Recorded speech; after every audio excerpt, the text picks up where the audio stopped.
All India Muslim personal law board के द्वारा आयोजित इस सभा में उपस्थित पर्सनल लॉ बोर्ड के सभापति, उपसभापति, जनरल सेक्रेटरी, सदस्यगण और मंच पर विराजमान विभिन्न समाज सेवकगण, विभिन्न संगठनों से आए हुए कार्यकर्तागण, यहाँ पे उपस्थित लोकसभा और राज्यसभा के सांसदगण और यहाँ पे उपस्थित मीडिया के दोस्तों, हमारा देश अगर चलेगा तो संविधान के अनुसार चलेगा। हमारा देश अगर चलेगा तो भारत और हिंदुस्तान की वो पुरानी संस्कृति जिसमें हम अमन, चैन और भाईचारा को तवज्जो देते हैं, उस आदर्शों पर चलेगा। और आज हम सब समाज में मिलजुल कर शांति में जीना चाहते हैं, अमन के साथ, भाईचारे के साथ, सद्भावना के साथ जीना चाहते हैं। हम सभी के धर्मों ने सिखाया है कि धर्म का अगर पालन करना है तो औरों के धर्म को भी सम्मान करना पड़ेगा। ये है हमारी धर्म की सीख कि कोई भी इंसान हो, अगर उसको एक अच्छा इंसान बनना है तो दूसरे के प्रति भी उसके मन में श्रद्धा और उसके मन में सम्मान होना चाहिए। लेकिन आज इस पुरानी संस्कृति के विपरीत डॉक्टर बाबा साहब भीमराव अंबेडकर की दी हुई संविधान के विपरीत वर्तमान सरकार काम कर रही है। जो उनका मन चाहे वो काम करना चाहते हैं। एक लोकतांत्रिक समाज में समाज के साथ विचार होता है, समाज के साथ विमर्श होता है, लेकिन मुझे संदेह है कि जब ये सरकार ये कानून जब बना रही थी तो समाज के साथ उन्होंने विचार विमर्श नहीं किया।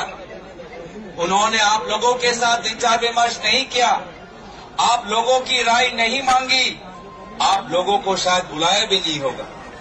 हाँ, उसके बाद कमेटी गठन हुई और कमेटी में किस प्रकार से उस कमेटी में तानाशाही हुई वो हम सब ने देखा।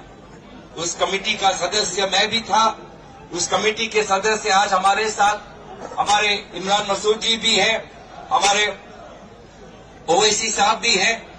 बार बार हम कमेटी से बाहर निकलकर देश को बताते थे मीडिया के द्वारा कि कमेटी के अंदर किस प्रकार से संविधान के साथ नाइंसाफी हो रही है, पार्लियामेंट की मर्यादा के साथ नाइंसाफी हो रही है, पार्लियामेंट के नियमों के साथ नाइंसाफी हो रही है। हमने बार बार ये उठाया और इसीलिए इस कानून जिसका उद्देश्य सिर्फ समाज में द्वेष फैलाना है, इस कानून का हम विरोध करते हैं। मैं आज आपके बीच में आया हूं, मैं आप सभी का ज्यादा वक्त नहीं लेना चाहता, लेकिन ये चंद शब्द कहने के लिए आपने जो मुझे अवसर दिया उसके लिए मैं अपने तहे दिल से सभी का शुक्रिया अदा करते हुए यहीं पे अपने वाणी को विराम देता हूं। धन्यवाद, शुक्रिया।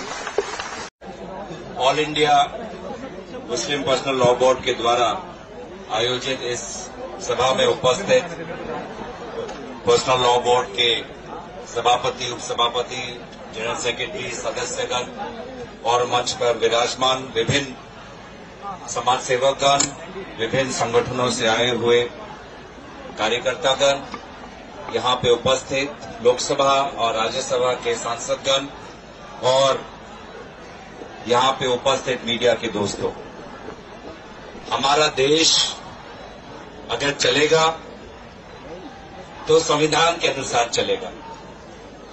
हमारा देश अगर चलेगा तो भारत और हिंदुस्तान की वो पुरानी संस्कृति जिसमें हम अमन, चैन और भाईचारा को तवज्जो देते हैं, उस आदर्शों पर चलेगा। और आज हम सब समाज में मिलजुल कर शांति में जीना चाहते हैं, अमन के साथ, भाईचारे के साथ, सद्भावना के साथ जीना चाहते हैं। हम सभी के धर्मों ने सिखाया है कि धर्म का अगर पालन करना है तो औरों के धर्म को भी सम्मान करना पड़ेगा। ये है हमारी धर्म की सीख कि कोई भी इंसान हो, अगर उसको एक अच्छा इंसान बनना है तो दूसरे के प्रति भी उसके मन में श्रद्धा और उसके मन में सम्मान होना चाहिए। लेकिन आज इस पुरानी संस्कृति के विपरीत डॉक्टर बाबा साहब भीमराव अंबेडकर की दी हुई संविधान के विपरीत वर्तमान सरकार काम कर रही है। जो उनका मन चाहे वो काम करना चाहते हैं। एक लोकतांत्रिक समाज में समाज के साथ विचार होता है, समाज के साथ विमर्श होता है, लेकिन मुझे संदेह है कि जब ये सरकार ये कानून जब बना रही थी तो समाज के साथ उन्होंने विचार विमर्श नहीं किया।